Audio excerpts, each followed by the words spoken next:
سورہ ہود ہے، اگلے درس میں انشاءاللہ یہ پوری ہو جائے گی، اور اس میں کئی قوموں کا ذکر ہے جن کی تباہی اللہ تبارک و تعالیٰ کی طرف سے آئی۔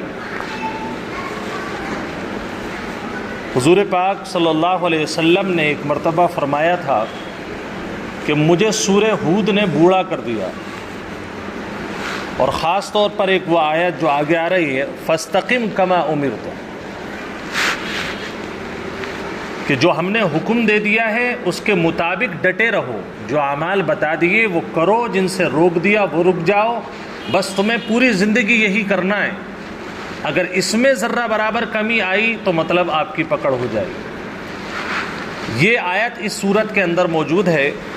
جن قوموں کی تباہی کا ذکر آیا ان میں سے ایک قوم جو پچھلے درس میں آئی تھی وہ قوم موسیٰ ہے، قوم فرعون ہے۔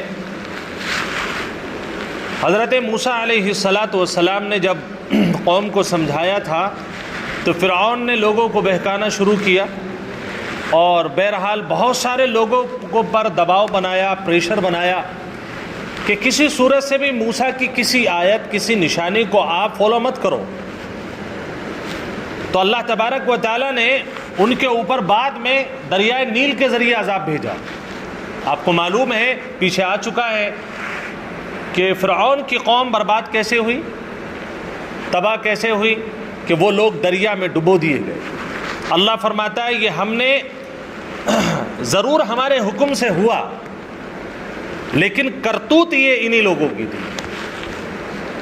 ہم اپنی طرف سے کسی کو عذاب نہیں دیتے، ہم کسی سے یہ نہیں چاہتا اللہ کہ کوئی بندہ آئے اور وہ عذاب میں مبتلا ہو جائے۔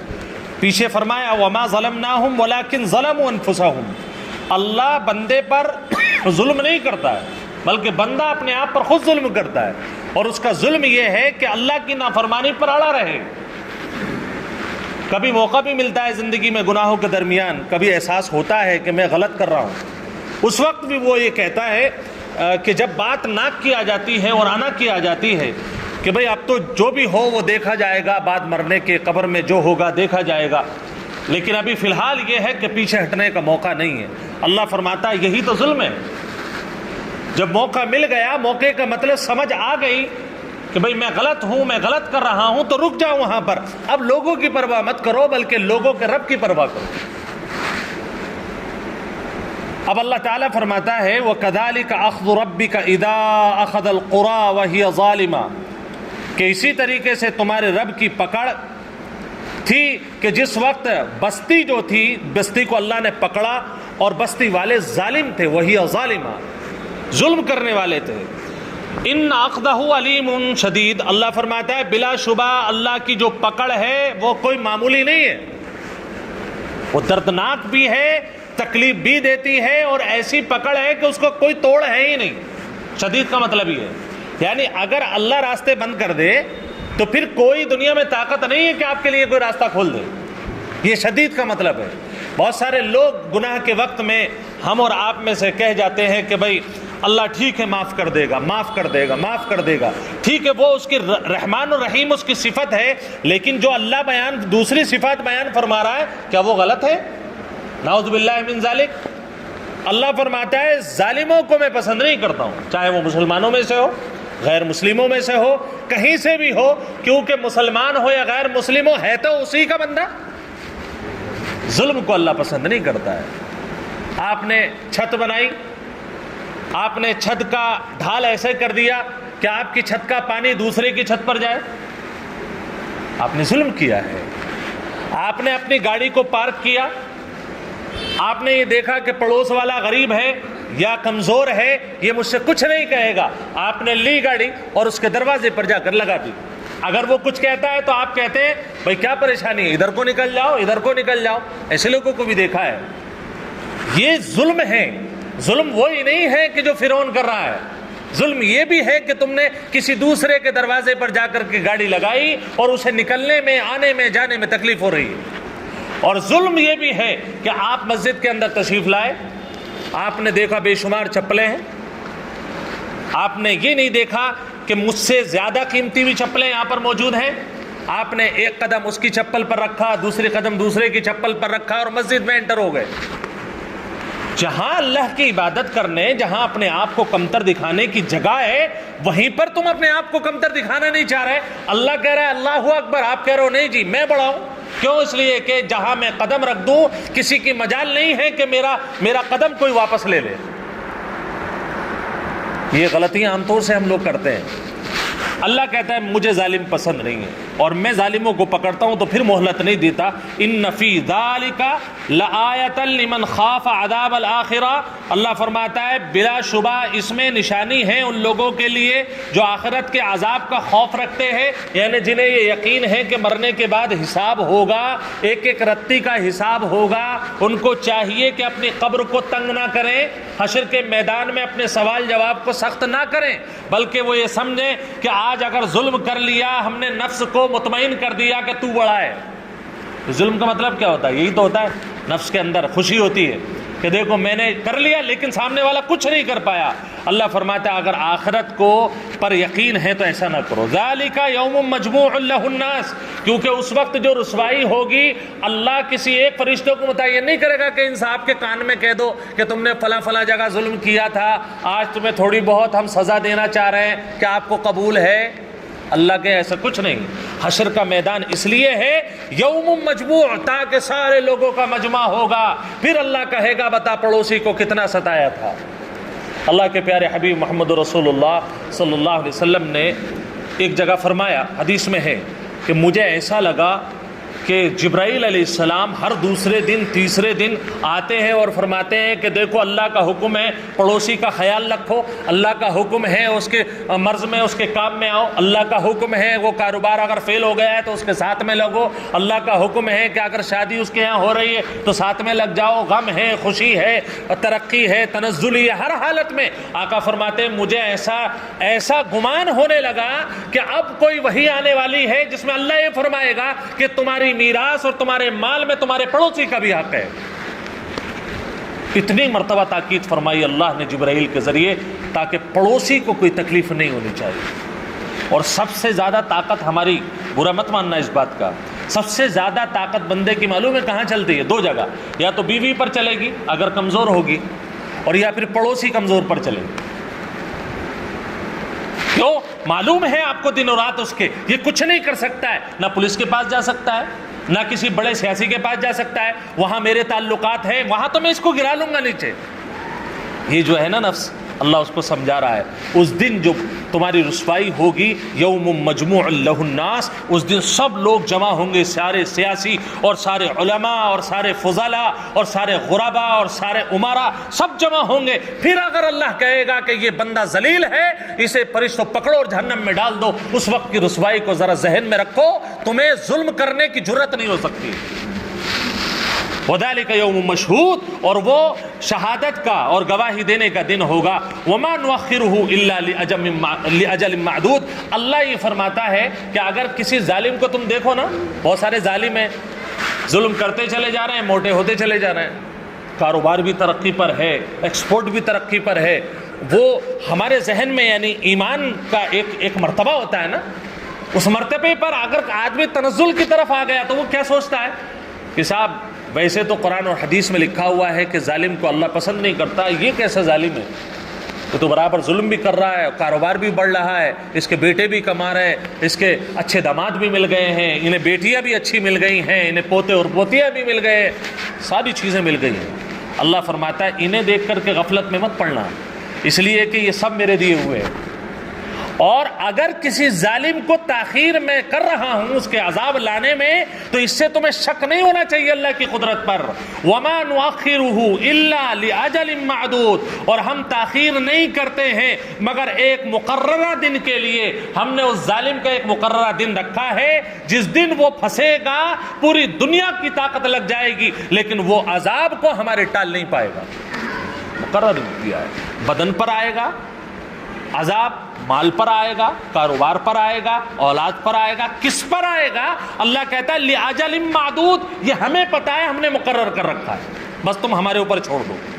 یوم یأتی لا تکلم نفس الا باذنہ، یہ آپ سمجھ لیں ظلم کی جو ناؤ چل رہی ہے نا، یہ ظلمت کے اندھیرے میں جو آپ تیر مار رہے ہیں ہم اور آپ، اللہ اس کو بتا رہا ہے ایسا دن جس میں کسی ذات کو کسی نفس کو بولنے کی اجازت نہیں ہوگی مگر اسی کی اجازت سے، فمنہم شقی و سعید، ان میں سے بعض بدبخت ہوں گے اور بعض نیک بخت ہوں گے، بعض وہ ہوں گے جو کہہ رہے ہوں گے ہائے افسوس، ہائے اللہ میں نے کیا کر لیا، دنیا میں طاقت کا غلط استعمال کر لیا، پیسے کا غلط استعمال کر لیا، اے اللہ معاف کر دے معاف کر دے، دہاڑے مار رہے ہوں گے۔ اور کچھ وہ ہوں گے اے اللہ تو نے دنیا میں تو کچھ نہیں دیا، لیکن ہم یہ کہتے ہیں جو دیا تھا وہ بھی چھین لیتا، کیونکہ جو نعمتیں ملی ہیں برداشت کی بنیاد پر، سہنے کی بنیاد پر، غربت کی بنیاد پر، لوگوں کی سننے کی بنیاد پر، اے اللہ وہ ظلم ایک طرف، یہ نعمتیں ایک طرف، اس کے مقابلے میں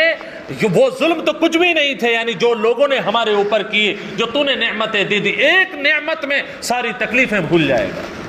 یہ نیک وقت ہوں گے، خوشیوں سے کہہ رہے ہوں گے۔ دوسری جگہ ہاں اقرؤ کتابیہ، لوگوں دیکھو آج اللہ نے مجھے یہ رزلٹ دیا ہے، میرے اللہ نے مجھے معاف کر دیا، میرے اللہ نے میری نمازیں قبول کر لی، میرے اللہ نے میرے سجدے قبول کر لیے۔ یہ لوگ ہوں گے دو قسم کے۔ فَأَمَّا الَّذِينَ شَقُوا فَفِي النَّارِ، جو بدبخت ہوں گے وہ جہنم میں جائیں گے، لَهُمْ فِيهَا زَفِيرٌ وَشَهِيقٌ، اللہ فرماتا ہے وہ صرف چنگھاڑ رہے ہوں گے۔